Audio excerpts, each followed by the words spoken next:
तर जामखेडमध्ये भाजपनं गुंडाच्या घरात उमेदवारी दिली असा आरोप रोहित पवार यांनी केलाय। जामखेडमध्ये दहशतीचं वातावरण असल्याचा आरोपही रोहित पवार यांनी केलाय। भाजप आणि शिवसेनेकडून पैसे वाटप झाल्याचा आरोपही त्यांनी केलाय। तर दुसरीकडे कोण गुंड कोण चांगलं हे ठरवण्याचा अधिकार निवडणूक आयोगाला, असं रावसाहेब दानवे यांनी म्हटलंय। सोबत आमदार रोहित पवार आहेत।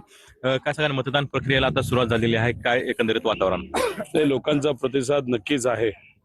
आता मी माझ्या मतदारसंघाच्या बाबतीत बोलायचं झालं तर भाजपने उमेदवारी कोणाच्या घरात दिली तर बऱ्यापैकी गुंडांच्या घरात दिलेली आहे, सावकारांच्या घरात दिलेली आहे, मटका खेळणाऱ्याच्या घरात दिलेली आहे।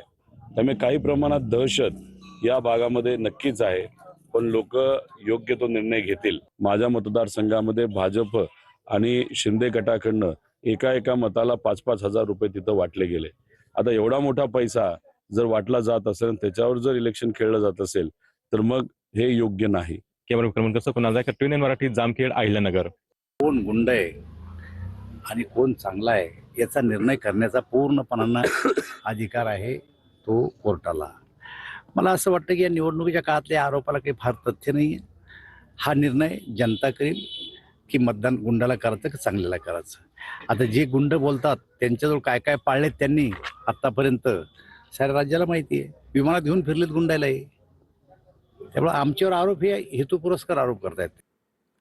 बातमी धुळ्यातून मतदान प्रक्रियेदरम्यान 49 हजारांची रोकड जप्त झाली। एका उमेदवाराच्या प्रतिनिधीकडून हे पैसे पकडल्याची माहिती समोर येते। निवडणूक आयोगाकडून आता या संदर्भात कारवाई सुरू आहे।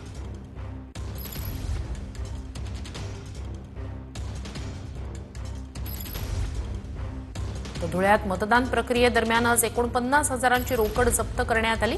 एका उमेदवाराच्या प्रतिनिधीकडे ही रोकड जप्त करण्यात आल्याची माहिती समोर येते। या प्रकरणी आता कारवाई सुरू आहे।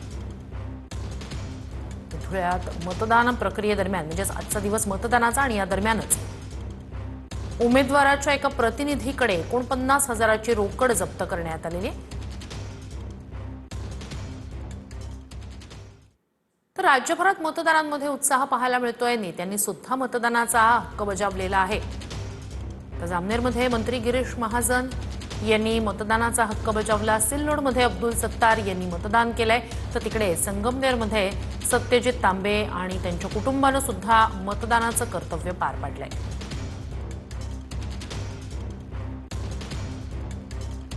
तर अकोल्याच्या अकोटमध्ये 104 वर्षांच्या आजींनी मतदान केलेलं आहे। तर अकलूजमध्ये गब्बर सिंगचा पेहराव करत एक व्यक्ती मतदानासाठी आलेला होता। तर अमरावतीमध्ये मतदान केंद्रावर नागरिकांच्या मोठ्या रांगा लागलेल्या आहेत। मतदारांमध्ये उत्साह दिसतोय। 104 वर्षांच्या आजीबाईंनी सुद्धा मतदान केंद्रावर दाखल होत मतदानाचा हक्क बजावलाय।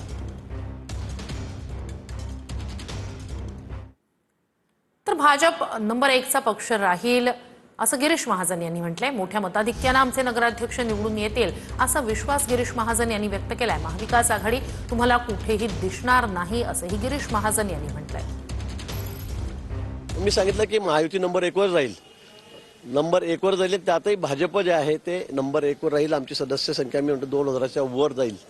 राज्यामध्ये 2000च्या वर आमची संख्या या ठिकाणी निश्चित जाईल आणि मोठ्या मताधिक्याने आमचे नगराध्यक्ष आहेत, नगरसेवक आहे, हे राज्यभरामध्ये निवडून येतील। पण आम्ही महायुतीचा जर विचार केला, आम्ही अनेक ठिकाणी महायुतीत लढलो आहोत।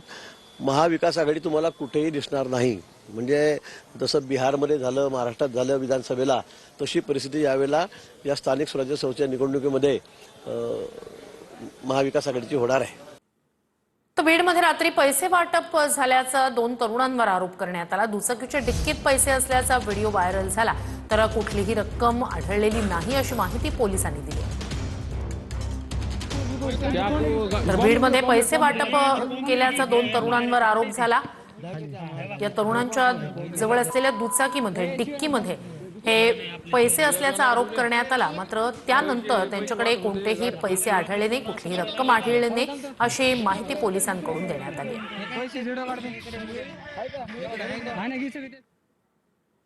तर बुलढाण्यातील खामगावमध्येही पैसे वाटपाचा आरोप करण्यात आलाय। प्रभाग क्रमांक 7 मधून 50 हजाराची रोकड जप्त करण्यात आली आहे। निवडणूक आयोगाच्या भरारी पथकानं ही कारवाई केली आहे।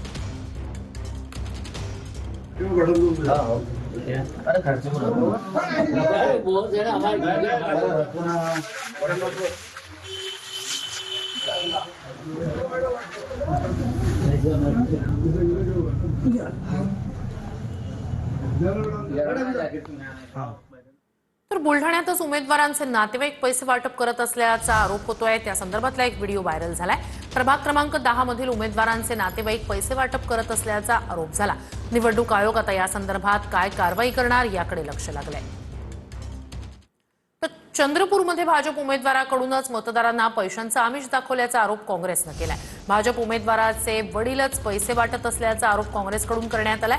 अमोल चिल्लावार यांचे वडील पांडुरंग चिल्लावार हे पैसे वाटप करत असल्याचा आरोप आहे. भाजपच्या उमेदवाराच्या घरातून पैसे वाटतानाचा हा व्हिडिओ व्हायरल झालाय. 456 बस वो एकदम जिनके घर में गाना बजते हैं 4 लोग बैठते हैं वहाँ चेक करके आए ठीक है, ये नाम बता दीजिए।